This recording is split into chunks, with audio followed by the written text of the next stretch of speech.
Hey there, bonsai people. Scott Martin from Bonsai Matsu. This is the Bonsai Stuff podcast, and we are at season 6, episode 48. 2024. Year's almost over, which means that we're in the heart of summer by now. Not the heart of summer, but we are well and truly getting into the warmer weather, which means we need to make sure that we are fully prepared, that we have our systems all down pat for how we're going to be looking after our trees. It also means that the Japanese black pine decandling season is well underway, if not coming to the centre point of where we should be pruning our black pines. Well, for me anyway, here in Melbourne. I've got a bit of a treat for you this episode. I've got an interview with a fellow by the name of Aaron Curtis from Shiro Bonsai over in New Zealand, who's just come over and spent 10 days with me and done an immersive, intensive experience with me. We're learning lots of different trees and lots of different techniques and that sort of thing. So I got an interview with him so you can find out a bit more about Aaron. He's one of the nice guys from the bonsai world. We're going to talk about watering, obviously, and we're going to talk about black pine. So let's get into it.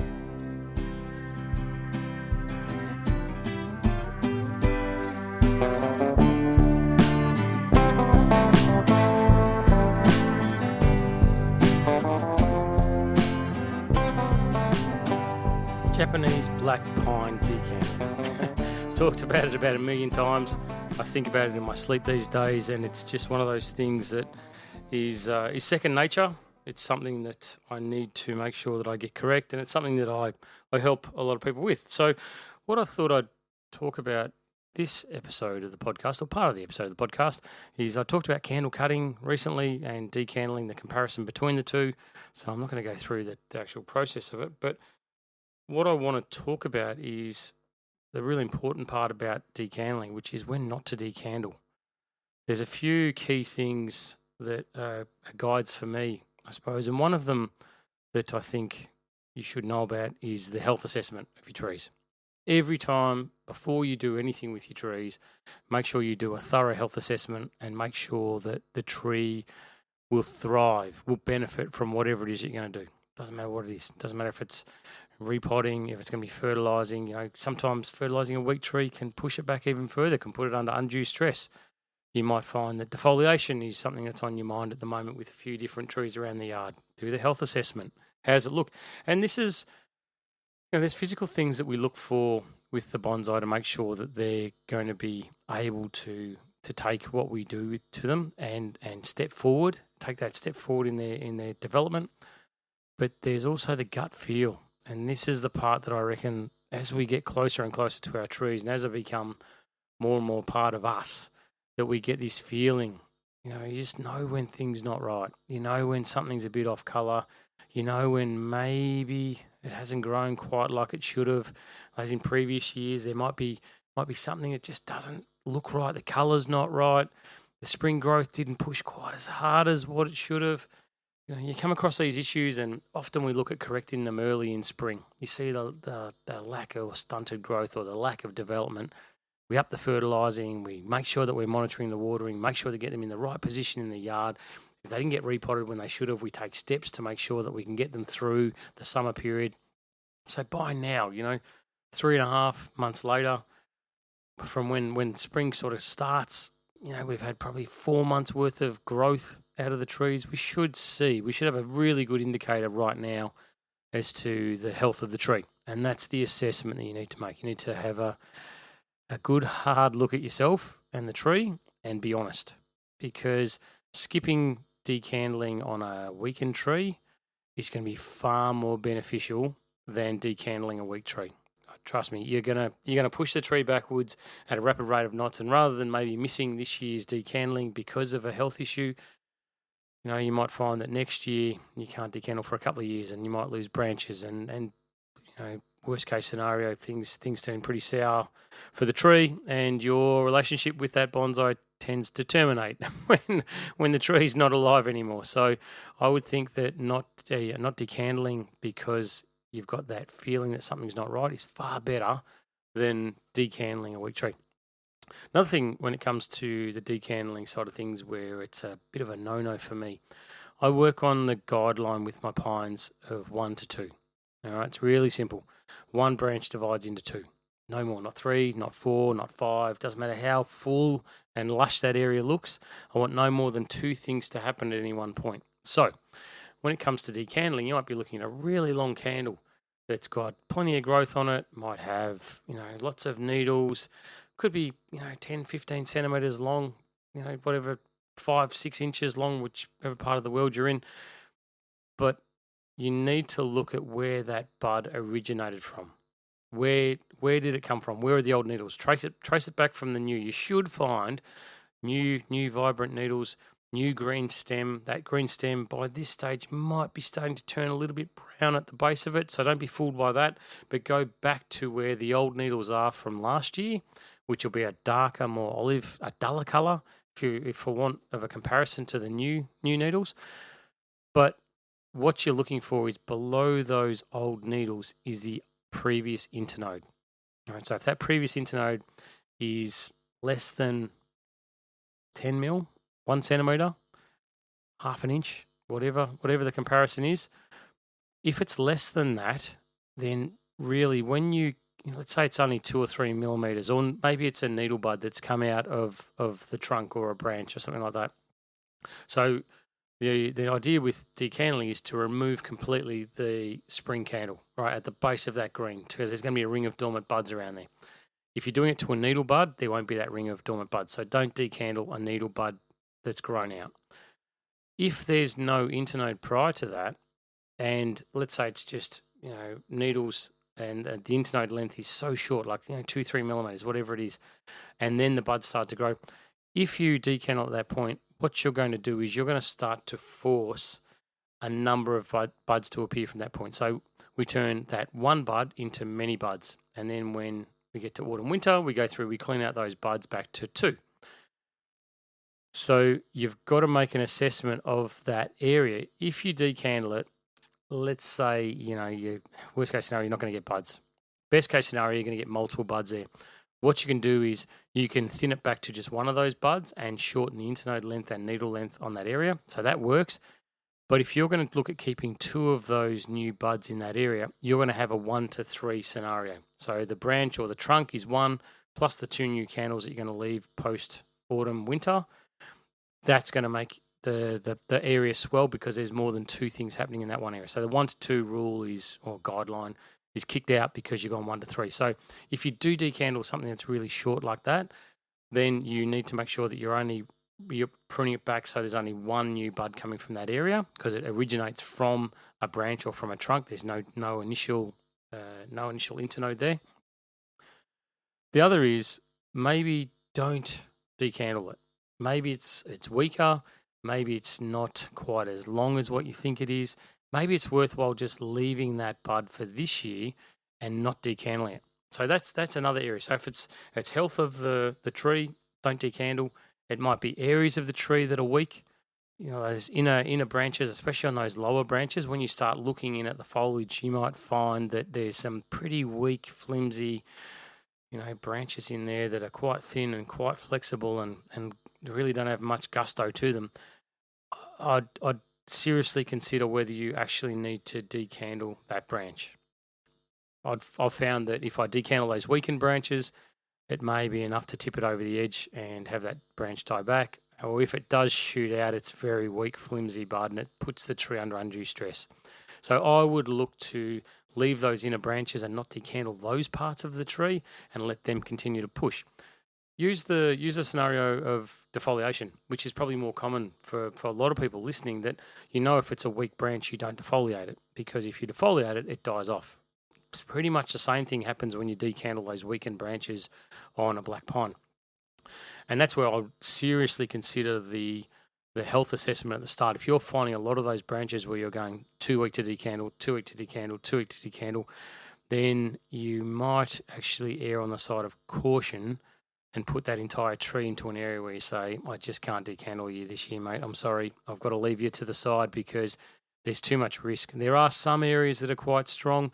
You might find that you do a partial defoliation in areas. There might be justification for that where you pick a few of the strong ones. But don't forget that with pines, the more needles the tree has, the more needles an area has, the stronger it's going to get. The stronger it gets, the more back budding you're going to get. And once we start getting this strength in the tree, we go through the balancing process, plucking more needles off the strong, leaving more needles on the weak, and we can bring the tree into equilibrium, into balance, where it all seems to work itself out quite nicely. So I think that you've got to get to know the tree. You don't just mechanically go and cut off the candles just because you can. It's really easy. Decandling's a piece of cake, absolute piece of cake. Get the scissors in there, push down. Don't cut any needles around that area, but just remove the spring candle. Bang, presto, you're meant to get these beautiful little buds that appear that allow you to get shorter needles, ramification, and shorter internodes. Perfect. How good's that? But I'm telling you that if you do it at the wrong time for the tree and it's not healthy enough or it's not strong enough, then I guarantee you're going to start pushing this thing back. So rather than focusing on defoliation and how good it is, I'd rather focus this podcast to tell you just to be careful. Just be really, really careful and don't push your tree over the edge. If in doubt, reach out to someone around your area, your bonsai network, and say, hey, what do you reckon? Does this look strong enough? But you'll know. Your gut instinct when you're looking at a tree, you'll look at it and go, oh, it just doesn't look right. It just does not look like it's strong enough. And if it's not, err on the side of caution and don't keep pushing that tree as hard as you can. Just allow it to take a breath, catch its feet, make sure that it's going to be okay. And then next year, I guarantee you'll be finding that the results of decandling will be exactly what they should be with a strong tree. You decandle a weak area, you might find you get one bud start to push because the tree just doesn't have the resources to push out 4 or 5. Get a strong tree and decandle it, then, oh, wow, you're pushing back buds left, right, and centre, and suddenly your tree takes a massive leap forward. So just taking your time with these more serious tasks that we do with our pines can really allow you to take them forward rather than setting them back.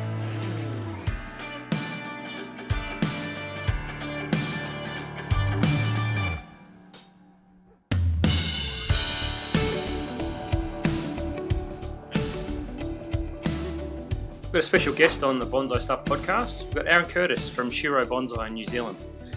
Now, Aaron and I met back in 2023 and invited me over to come to Christchurch in New Zealand in February 2024. So earlier this year to work with him running a series of workshops and demonstrations which he'd organised for his local bonsai community. And I love the trip.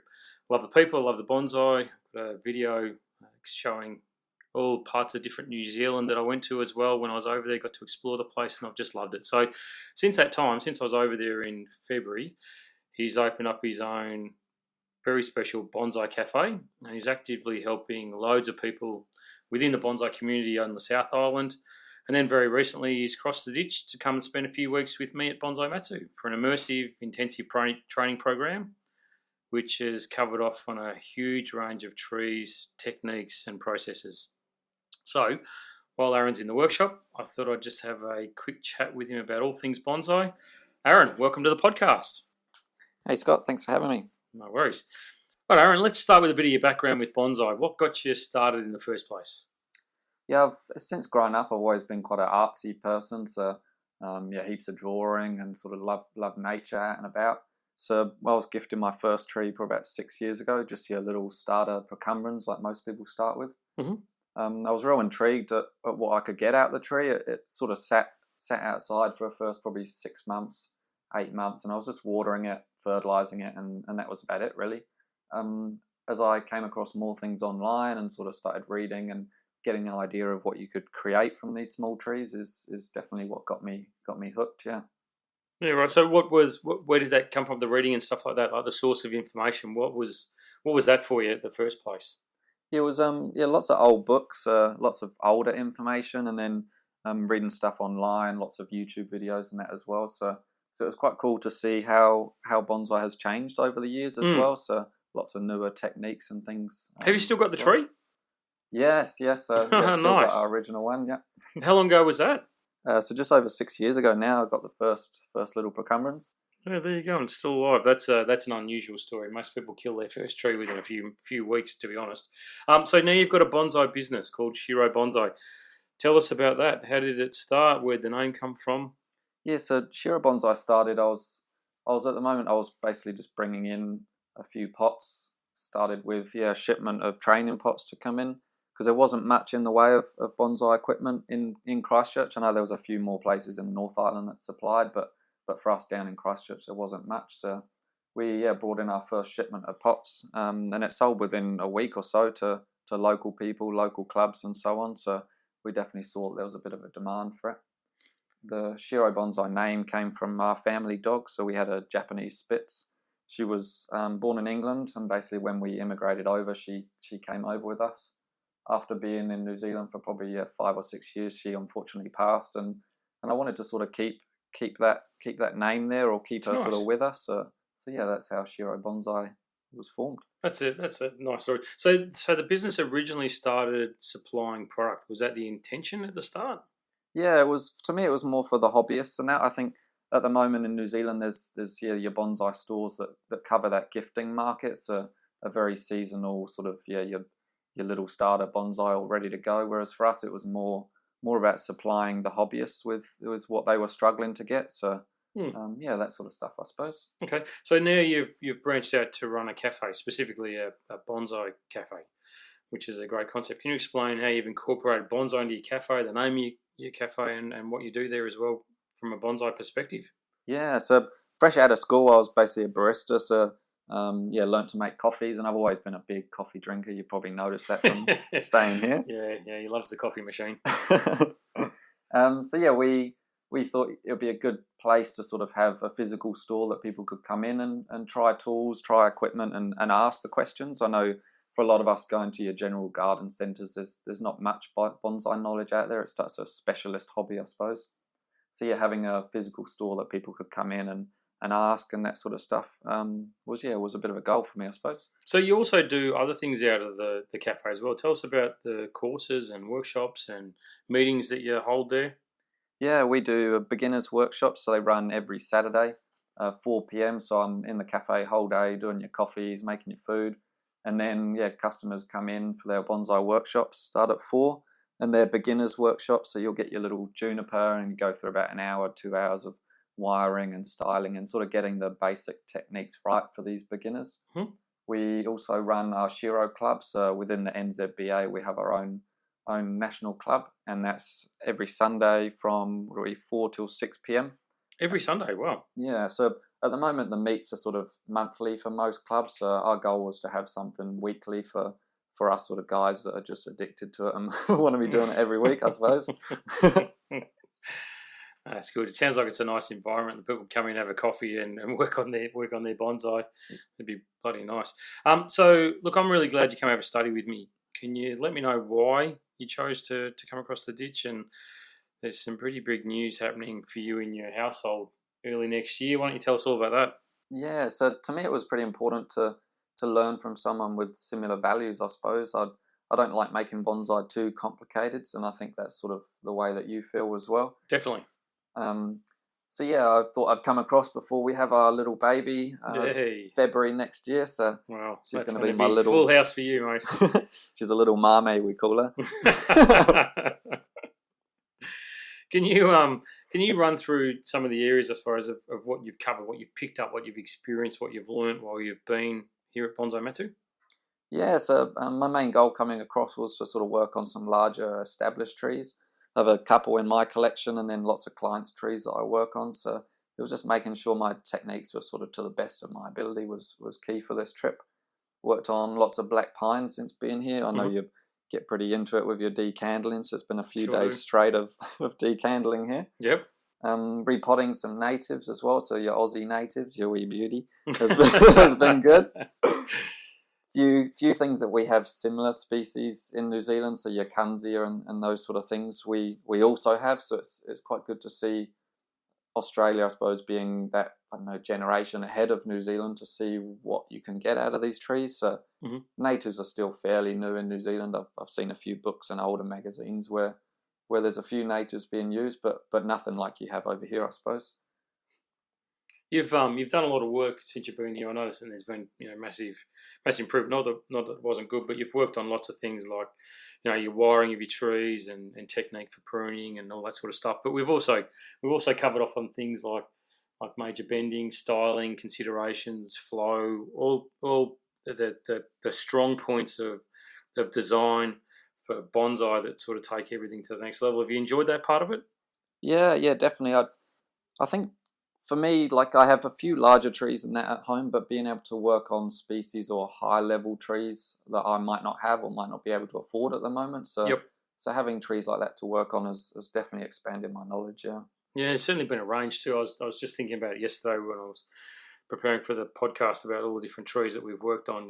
Scots pines, radiatas, lots of pines, lots of needlework, lots of junipers. Needle junipers and chimpaku. A lot of the deciduous trees getting a prune before, right at the early part of the summer period, and the late night chats we've had about fertilising and care, general care, root growth, root development. I mean, there's been so much to cover off in that short period of time that I feel like what we've done or what we've worked on together has been provided a really solid foundation or a springboard for you across a lot of areas. Would you agree with that? Yeah, definitely. I know you can do sort of your 2 or 3 day workshops, but I think this getting 10 days straight of intense bonsai work has definitely been an experience for me. Like I love it, and I do most days, every single day that I'm home working on trees. But it's different to sort of be doing it with someone so passionate and so knowledgeable as well. So yeah, I know that when I went overseas and did the same thing. It's different from working on your own trees. Your own trees you might do certain things with, but you're sort of working under guidance or with the instruction from someone who owns the tree to say, no, I want it done like this, or this is what you need to focus on. I think that you learn a hell of a lot more in that environment than just sitting there looking at a tree of your own.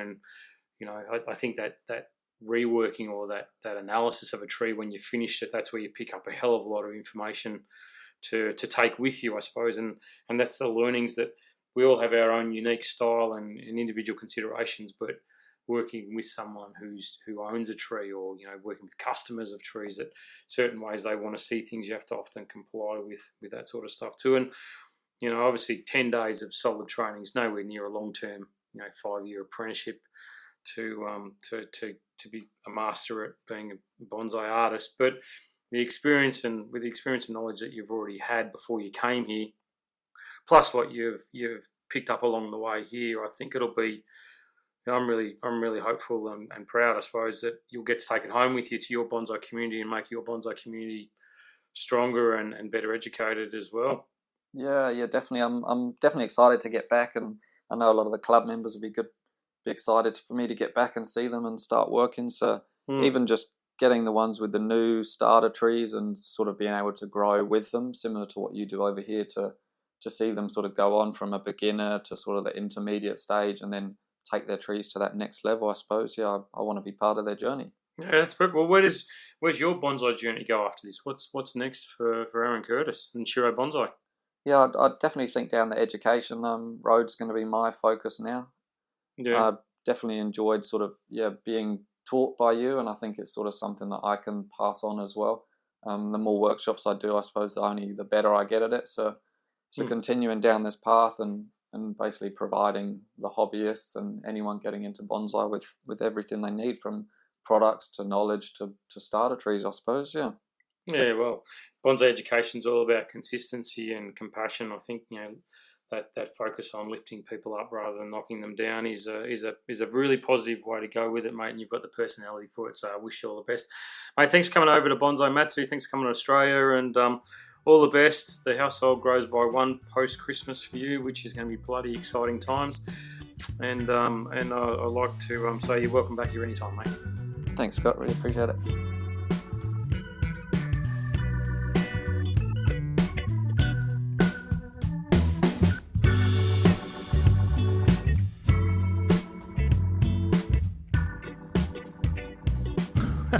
It doesn't feel like it would be a podcast in summer if I didn't use the special word watering. Seems to be a common thing when I think about where I was last year with it and what I talked about.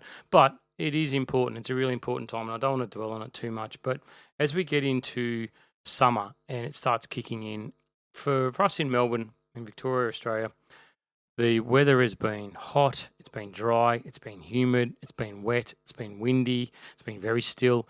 We've had everything. We go from one day when it's mid-30s to a couple of days later and we're sitting at 19 degrees. So it's very easy to get lulled into a false sense of security.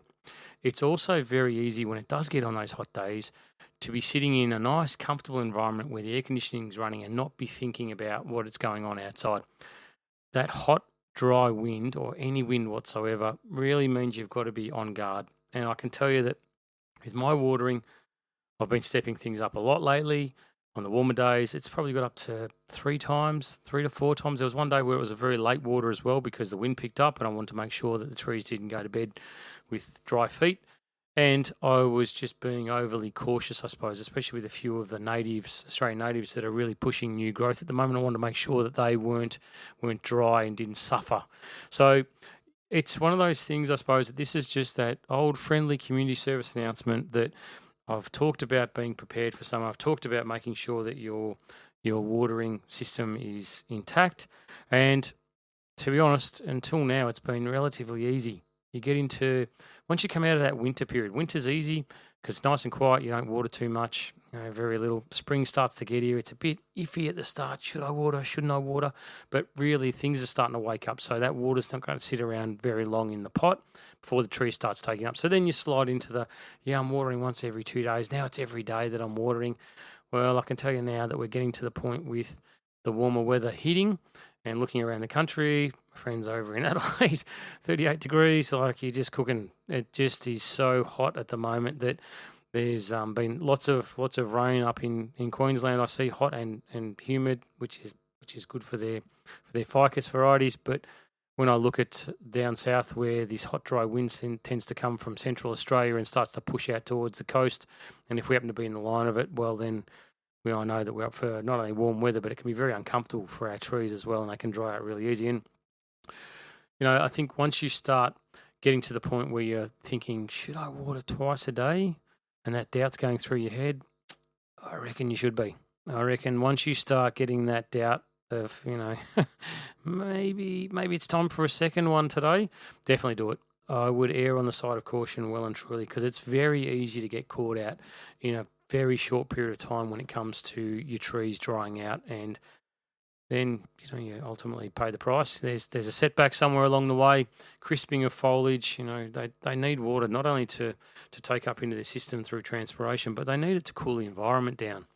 If you look at those pots and you put a thermometer on them and realise how hot they're going to get over that period of time, well, it's something that you need to be mindful of. And it's funny doing this podcast, understanding the reach of it, having just chatted to Rocky Mountain Bonsai Society over in Colorado and realising that they've got 3 foot of snow outside their door, and here we are and swimming in pools and 38 degrees and it's cooking and everyone's wearing shorts around. It's weird. It's funny. But anyway, if you are in the southern hemisphere and you are in an arid or an area where it gets hot and dry, then you've just got to be really, really careful, really mindful, because you can get caught out. Now, I find this early part of summer, before you're in the mindset of I must water twice a day or I must water at least twice a day, possibly 3 times, and on those really hot, windy days, up to 4 times a day, maybe 5.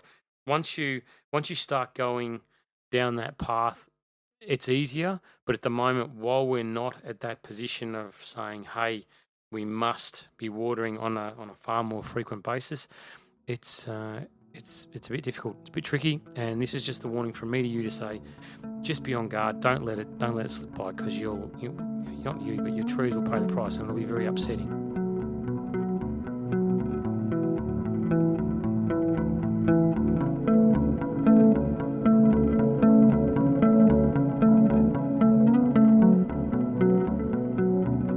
I've got to tell you that I really loved having that long-term immersive intensive where it was just, you're neck deep in bonsai and you're covering everything. And when I do my intensives, it's there's a focus, there's a pinpoint focus on what's to be covered and what the objectives are, and it's a lot broader than one of my short-term courses. But again, they're really objective driven and really pinpoint. Let's take this one snippet of bonsai life and make sure that you know it backwards, that it's part of your psyche from here on out.